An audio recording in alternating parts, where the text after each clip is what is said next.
What up, people? Crack Lemonade here, and I'm making a video because I saw a YouTube video um yesterday that that was about Sonic the Hedgehog and how the creator of this particular video does not like the American version of Sonic the Hedgehog because when it was localized, the backstory of Sonic the Hedgehog was altered so much and there was so much ridiculousness taken out of it that it altered the way Sonic was written going forward in all of the games. So, at least my takeaway from it is that there is just like this level of unknown that exists because of how altered Sonic the Hedgehog was from its original story. And the person goes into it a little bit, like doesn't really go fully into the background of Japanese Sonic the Hedgehog, but like just enough to be like, oh yeah, that's kind of weird. All right. And so I'm hearing this, and like part of the video he says that this may only be a Sonic the Hedgehog problem, but as I'm listening to him describe just the feelings and like, you know, a little bit of elitism that he may or may not have in terms of like the Japanese Sonic the Hedgehog versus the American Sonic the Hedgehog, a lot of that ran parallel to commentary I've heard about Power Rangers. And, you know, Power Rangers is hard to talk about overall because of like the different eras of Power Rangers, like going from Saban ownership to Disney ownership, back to Saban ownership to Hasbro. And, you know, there are a number of seasons that fall within each umbrella. There are some highs, there are some lows, and, you know, people can definitely tell you which seasons they like and which seasons they don't like. But in terms of, you know, constructing a show, I don't know how much of like that feedback is viable, right?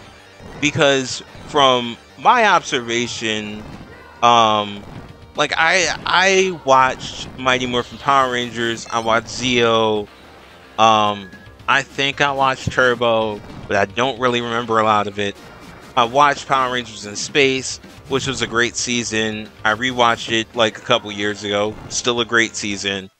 And I watched Dino Thunder and SPD. So there's a lot of gap seasons for me. So I don't objectively know like what seasons are considered bad and what seasons are considered good. So in order for me to like I don't know, like commentate on a certain aspect of it, or like for me to say like this is what makes a good Power Ranger season or a great Power Ranger season, I can say the things that I like about, you know, Power Rangers in Space, Mighty Morphin, Power Rangers SPD or whatever, and, you know, those can be subjective things that I like, but objectively that might not lead to good like creative direction when it comes to the writing of the script or development of a season. And I've definitely heard you know, people say like, well, Power Rangers is you know, using the Japanese footage and splitting it with, you know, the American actors and the action that comes from that. And I think like that's what Power Rangers, you know, started out as, and that's what it continued to be for a while.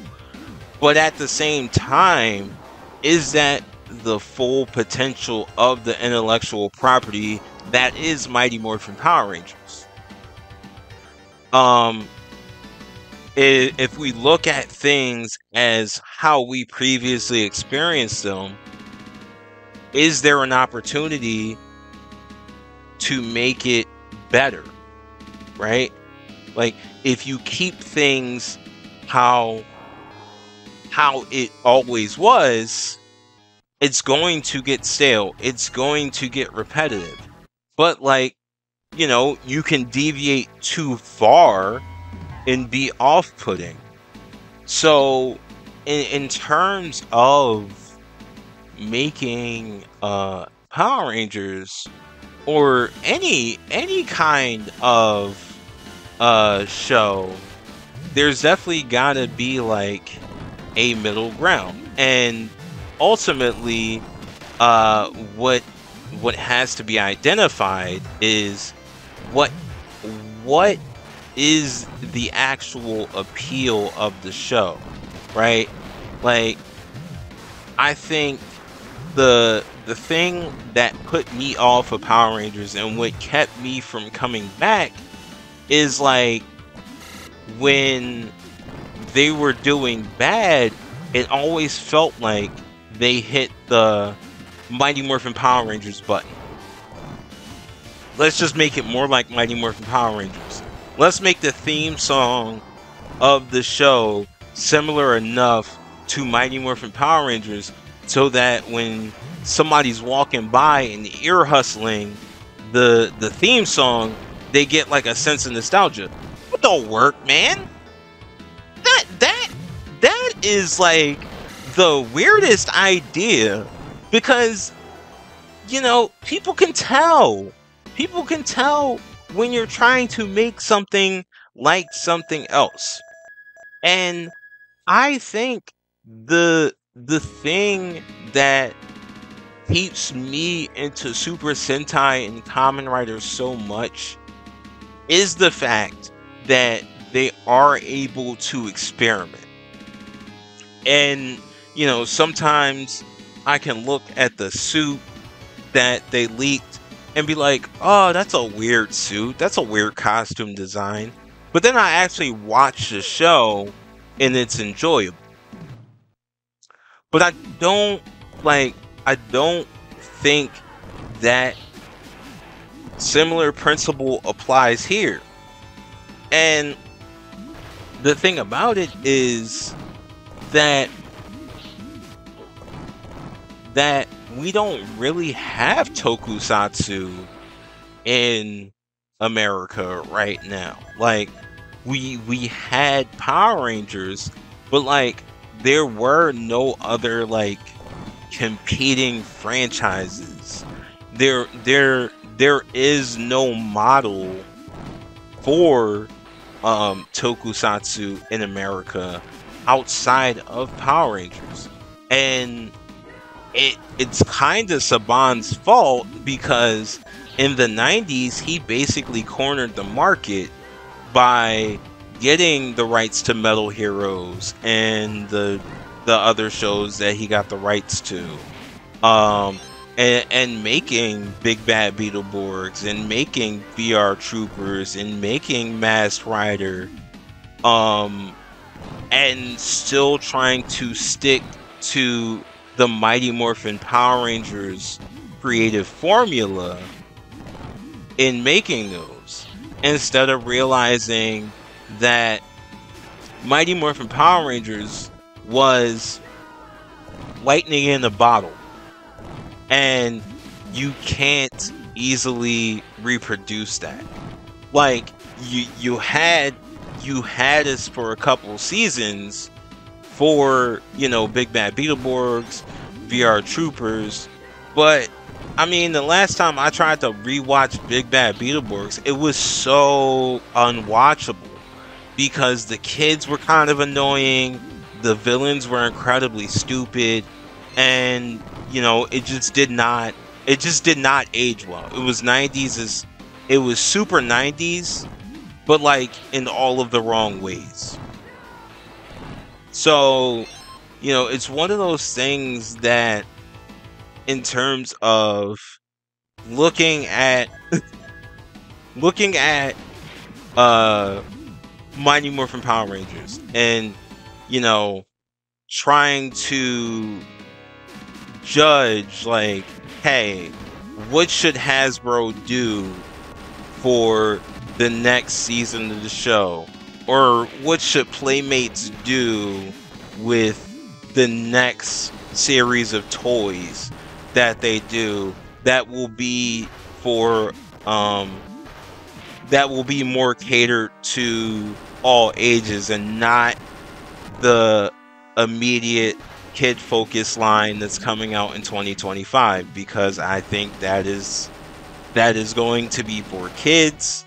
um Hopefully it's successful, hopefully it does have some sort of appeal, but I also am like low key pessimistic about it, because I don't think that there is a company that knows how to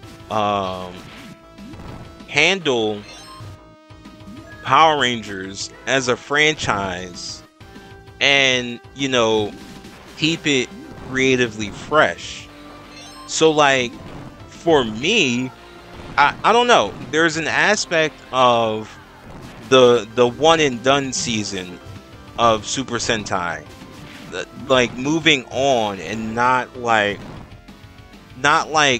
wanting to have the same characters and the same adventures. But it's also great when they do the crossover movies and the people from the previous season come back, because like you get to see the old guys, you get to see the new guys. It's like meeting new friends and reconnecting with old ones at the same time. So I think there is like an aspect of that for me that is very much more fulfilling. But in me analyzing that, I don't think I could verbalize that into like a creative writing direction for a show, right? Like and I do look at it as a creative process. And there's definitely the corporatization of it that looks at it as a money-making venture. And I don't know. That doesn't seem to be working, because if it was working, either Disney would still own Power Rangers, or Bandai would still own Power Rangers, or Hasbro wouldn't have outsourced their toys to Playmates. If the formula was easy to put together, Power Rangers would not be in the state that it's in. And unfortunately, like they definitely spent 30 years copying Japan's homework, but they didn't take away the lessons from copying the homework. So, that's where we are with Mighty Morphin Power Rangers. That's where we are with Power Rangers as a franchise. We have this franchise that, people maybe, and again, it depends on when people were born, what seasons they experienced, and just overall outlook on the franchise. you have a series where a group of people can say, I like this season, but I don't like these following seasons where the same company made them. And you know, they can say like, I like, you know, this episode because it was story driven. I like this episode because um Carlos turned into a monster that one episode in Power Rangers in Space, and that was something I'd never seen before, right? That's just me thinking off the top of my head. This is me not like having a lot of like Power Rangers lore and history in my head because I haven't watched the stuff in a long time. You know, even in the last video I did about Tommy, I had to like find those episodes and rewatch them before I said anything. And you know, the thing about it is like I didn't get into the comics because I don't want more Mighty Morphin Power Rangers. And they were all like Mighty Morphin Power Rangers focused. And I understand that there are people who want that. But that's not for me. That's not for me. I definitely would love to have seen like more of, you know, once a Ranger, always a Ranger. And I thought that was like a step in the right direction, but it was also too little too late, you know? So I really don't know moving forward, like what is best for for Power Rangers as a franchise. But clearly nobody knows how to handle it, and I don't necessarily know if fans know either. But you know, I don't know. That's it for me. I'll catch you guys next time. It's been Crack Lemonade. It's been dope. You're dope. And yeah, later.